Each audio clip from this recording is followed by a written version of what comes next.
សូមជម្រាបសួរពុកម៉ែបងប្អូនសូមស្វាគមន៍មកកាន់តម្រុយឆ្នោតខ្មែរប្រចាំថ្ងៃសម្រាប់ថ្ងៃទី3 ខែ 10 ឆ្នាំ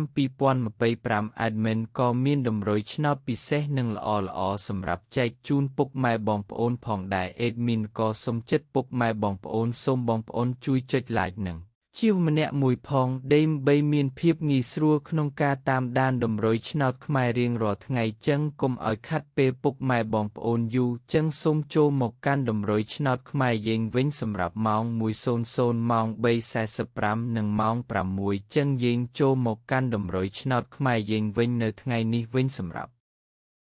លេខទូចពីលេខយើងវិញ Admin មានលេខ 07652530 សម្រាប់លេខអូសខ្ទង់ Admin មានលេខ 30 អូសនិងលេខ 00